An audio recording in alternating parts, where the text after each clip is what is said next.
Okay, so the group document, I mentioned that. That's in the week 7 discussion. I mean, that's pretty much where I post everything, right? Is in the. Okay. So this PowerPoint basically goes through the things that I just mentioned, right? Mm-hmm. And it tries to explain it. So here's what because I was trying to think of what would you actually be doing for each of these levels? Like, how do you distinguish what you do? So, for example, level 1, I have people sort of just putting paragraphs. Again, this is totally voluntary, but you put a paragraph, one of your paragraphs, into one of these boxes. Let me see if I can show you. I'm just going to grab somebody's paragraph here. And for global, all you're trying to do is figure out, I say one thing, what you would check, what you can check is, can you summarize the main ideas or the main points, using like 3 words, right? So this big paragraph is all about whatever. So here's what I would do, right? So level 1 global, I'm just going to put the 3 words that this paragraph is it about? So it's talking about medical misdiagnosis. It's giving percentages of patients, errors that people make. So how many people are misdiagnosed every year? So I might just put medical misdiagnosis. That's what it's basically about. If you can't figure out what your paragraph's about, that's problematic. So you're trying to make sure you can. So the global is right. That's all I do. I just try to make sure that the subject is clear, the general subject. Now, the section level, now I'm looking at it as a supporting argument because it's one of the body paragraphs. It's one of my supporting arguments. So as a supporting argument, how well is it doing? What could I do to fix it? Like, for example, so this person sort of quotes this. I think I'm going to pretend it's mine, right? So I quote this person and I'm thinking to myself, it might be better to use a paraphrase in this because it's an argument. The section is an argument, right? So it's one of my supporting arguments. So I might just tell myself that what to fix. I'm going to go ahead and say, I'm going to say paraphrase instead of quote. So, and if I want, I could change it right now. That would be another thing to do. Like I just sort of do that. Another thing about the section, there's sort of too much information here without explanation in between.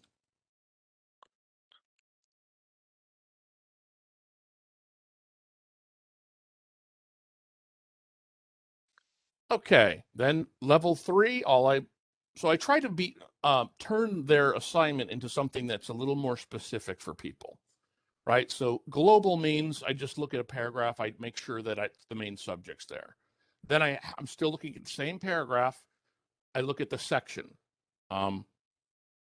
Next thing is I look at the topic sentence. So I could just copy and paste the topic sentence and decide if that needs to be fixed. All right. And I would be like, yeah.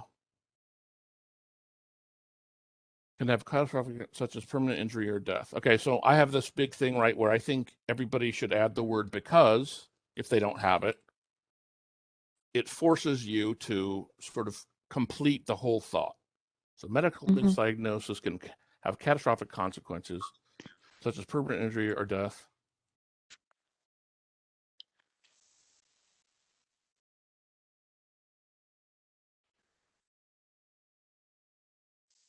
Yeah.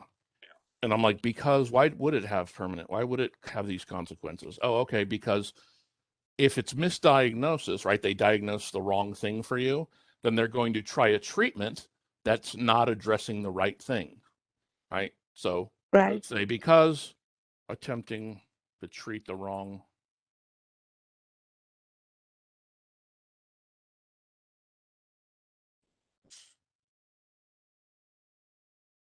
There, all I've done is completed it. So medical misdiagnosis can have catastrophic consequences, such as permanent injury or death, because attempting to treat the wrong illness can be harmful, or something like that. So that's me making sure my topic sentence is good. And then level 4 is the flow, right? And that's the thing I was talking about, this just looking from sentence to sentence and seeing if there's something that I can do to help make the connection clearer. Mm-hmm. So in their world, their idea is that you have your entire essay, and this is someone's from a previous class. So I have my whole essay, and I would, put all of these paragraphs, I guess, in my little chart here, and I would go over them first for the global revision. So I'd go over each paragraph and be like, okay, what are the 3 words, that this paragraph means? And then I would go back and I would do level 2, and I would talk about each section, looking at it like an introduction, looking at it like a section for whatever, like an argument. And then I'd go all the way through the paper. Then I'd go all the way through the paper in level 3. So this is the idea that they think people will do, right? I don't know that we will actually, like human beings actually can do this. I mean, it's super tedious, but that's what they're trying to get us to do. So in theory, you're supposed to go over your entire essay like 5 times, right? You go over it for the first global level and look at each thing. Then you go over and think about, so it's basically just a shift of perspective. That might be another way to explain it, right? First, I'm looking just for the main idea. Does that clear in all my paragraphs? Yes, no, maybe I fix one. Next, now I'm looking for the sections. How does this work as an introduction? Is this good as an introduction? Is this good as a supporting argument? Then I look at it just like a paragraph. Does it have a good topic sentence in it? Are the quotes explained or whatever? And then I look to see if I can add words to the beginning of sentences or end of sentences that will help make the flow stronger. And then at level 5 and level 6 are like proofreading it and looking for grammatical errors, which is why I say my suggestion is that you submit it to Grammarly. Grammarly gives you a report on everything. Some of the stuff it picks out is not really a mistake. It's just like unfamiliar or something. But it does highlight a lot of grammatical mistakes, and then you can just fix them. But so that's what the theory of revision is for this particular class and in this particular essay. You're going over your essay. I'm going to say, realistically, if this was me, I would go over it. I try to go over it 4 different times. So this is the different discussion, right? There is a section to submit this assignment. Well, no, that's the thing. This is just for you. So you don't have to do this assignment. You can just use it. That's all. So I made so this we don't need to worksheet. there is no grade for it. No. It Right. helps us to Right, because if I say go do the global, like go do each revision, it's sort of, I don't know. I thought it would be easier if I tried to be like, okay, what do the students need to be looking for each of the types of revision? And so that's why I made this. So it's basically me just trying to, clarify what they're talking about in the lesson. So yeah, this is not something that you have to turn in. I just made it as a way to help people understand how they're supposed to be revising. Okay. So, but do we need to turn in our final draft this week? Yes. So that's the idea is, so the only assignment, I mean, so we have our discussion, which we talked about, and the assignment is you're finishing your essay and you're trying to get that submitted by whatever, midnight on Sunday, I believe. So we need to fix all those things that your feedback and our peer review, and fix our essay, and basically submit our final draft. Yes, that's exactly it. And then, well, because they do this, right? So then we have the last week. and we'll talk about what that is involved. But the idea is you've turned in your final draft by Sunday night, and then next week we have we have two things to do that are different. It gives people, if you need more time, right, then you'll have some more time, because at the end of the week 8 they close the course and there's absolutely nothing anybody can do to submit stuff. So what I'm saying is, like, you have this whole week to work on the essay, because like you're sick. So I mean, if you need more time, you can go into the beginning of next week if you need it. Yeah. So it's sort of they do that on purpose.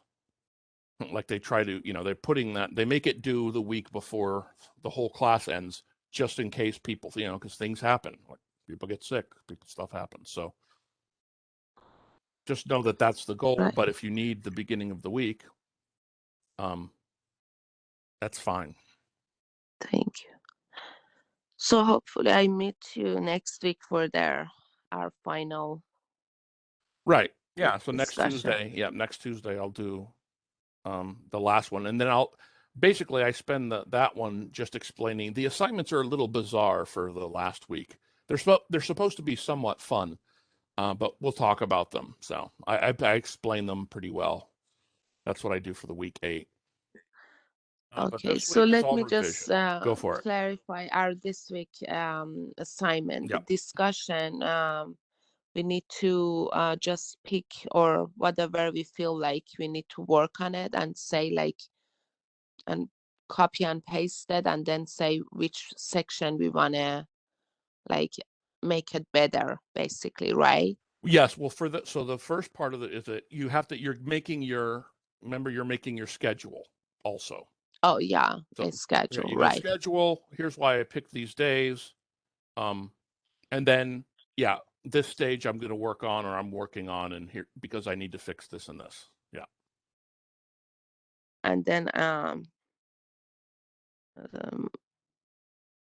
get back to one of our peer and for the second post. The second post is your rewards. How are you going to reward yourself? Right. So you're going to, at the end of, you're going to pick 3 of the different types of revision, and you're just going to reward yourself. So after you go through level 2, which is looking at the different sections, what will you do to help yourself? Give yourself a reward, a treat, or whatever you want to do. I know. So that's what they want to, because it can help you, right? It helps people get things done if they know at the end of one revision cycle, they're gonna get an ice cream or whatever. I don't know. So yeah, that's the second part. So those are the 2 discussion things. One, your schedule, and talking about one of the revision levels that you're working on, and then a whole thing about the rewards that you're going to give yourself after each of the revision levels, or 3 of them anyway. Okay. And then submit our final. Exactly. And then the assignment for the week is the final draft that you create by doing all the revision things. Okay, thank you so much. Okay. All right, hang in there. Thank you. Do you have any questions, Brenda? I see you're here.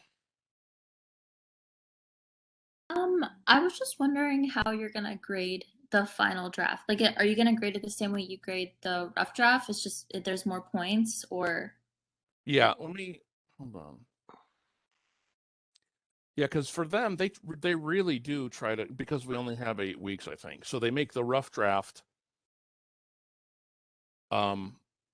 complete, right? Right, like you're supposed to have as long as it's supposed to be, like 6 to 8. But where else? Because when I look at the rubric for the rough draft, it's basically the same as the final draft. There's just more points. It's just right. That's the thing. So if there's things to add to,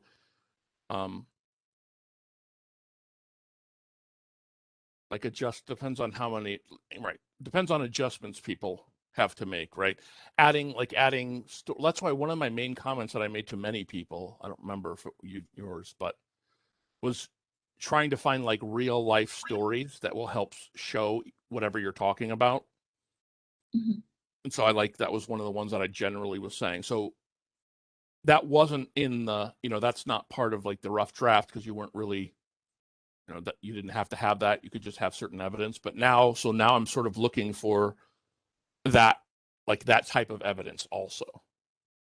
Right. Okay. So that there's a change between the two. But I think you're totally right in that they're the same.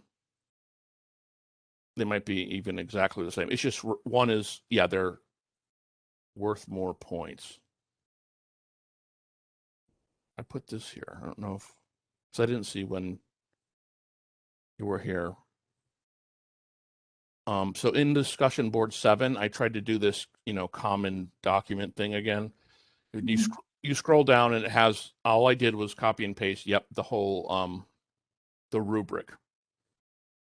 So the idea is, right, there are more points, but yes, it's graded, I guess, on the same criteria. Okay.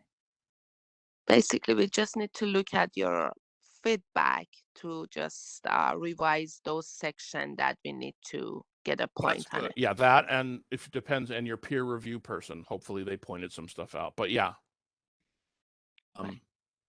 that's essentially the idea. And like I said, and if I think I said that to everybody's on the feedback was to try to find real life examples. That's all. Because my idea was if you already have your scholarly sources, then you can still use other sources. So you could find a story in the like New York Times, about a poor person, something, like you want stories that demonstrate your ideas that you have, depending on what you're arguing. But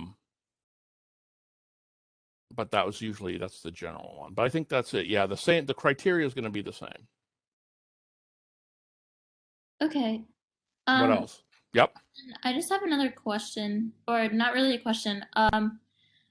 Like you said it says that I only have one counter argument in my introduction. I have 2 paragraphs on it. I just don't know if it was like evident to like to you. Yeah, that might be. Yeah, I see what you mean. Well, then, because I think I remember this now, because I remember thinking that I said that I only saw one. Is that what it's something like that? Yeah. So what you would, and I knew that there's a chance that there's supposed to be other ones in it. So all you would do to sort of adjust that is to make sure you're using language that really draws attention to the fact that it's a counter argument, I guess. Right? You really want to point out that this is what whatever other people would say, or some people, or and you want to make it as distinct from your own position as you can, right? Like, so because you're showing the opposite. But I would just say you want to pick language that really marks it out, I guess. That would be the only thing. Because I sort of thought that, because when I'm reading it, I was like, okay, maybe this is part of a counter argument. Yeah, because that's what I did. Like when I was revising my paper, like I kind of just changed up like the wording of like how it was right. like prior That's to probably gonna be perfect. Did you also did I also talk about where to put them or not? I don't remember. Sometimes I did. I don't think so. No. Because you can put them, there are better and worse places to put counter arguments. Like on my outline, I just put all of them at the bottom on the outline because I try to get people to think of 3. But you can put them in different places where they have more impact, right? Like if you're making a point and then you're going to address the opposing point directly, like you might want to put those things together. Putting one in the introduction is a good idea. So you can put them wherever you want, essentially, but you just want to make sure that they're wherever you decide to put them, they're sort of helping you the most, I guess. Okay. But yours might be fine because I can't. Yeah, good. So that sounds like you, with the language thing, it sounds like you took care of that. And regarding my essay, you just mentioned that I have to say something like in real life. This is the only thing that I got a feedback from you. Let Let me see. Did you look at did you look at the rubric? Let me see here. Hold on. So that's what I was worried about. Because sometimes, let's see here.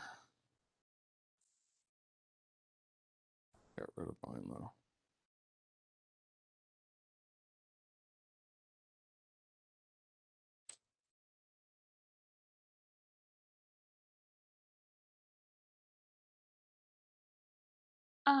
When you said like the rubric, do you mean like clicking on the show rubric and then you like see like the little tiny comments that you put like in each section? Exactly. So that's what I want to make sure, because sometimes I put them, like I would put notes like at, on your actual essay in different places.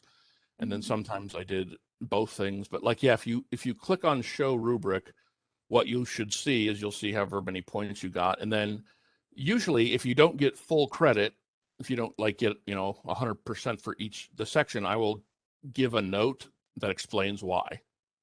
Okay. On the rubric? Yeah. So you can look through the rubric, and anytime you don't get, full credit, I try to put a little comment right beneath it. Okay. The rubric is also on the top of the week 5 assignment, I believe, right? Well, yeah. But you want to look at yours from your grade book. So if you go to your grades, and then you go to the week 5 assignment, you should have a grade there. I have missing because I'm, Yeah. And then you click on the assignment, and then up in the little corner it says show rubric, which is kind of hard to find, which is why. So you do that, and then you scroll through it, and you'll see comments I made there. You'll also see comments I made on your draft, I think, in this area here, right? Where mine says no submission. So you want to make sure you look at both. Okay.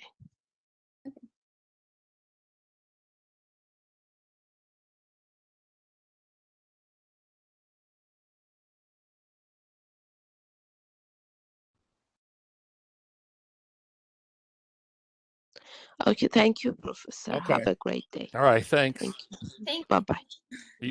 Are we all good, Brenda? Are you good? Yeah, I'm good. I'm good. Okay. Very helpful. Thank you. Awesome. You bet. Great. See ya.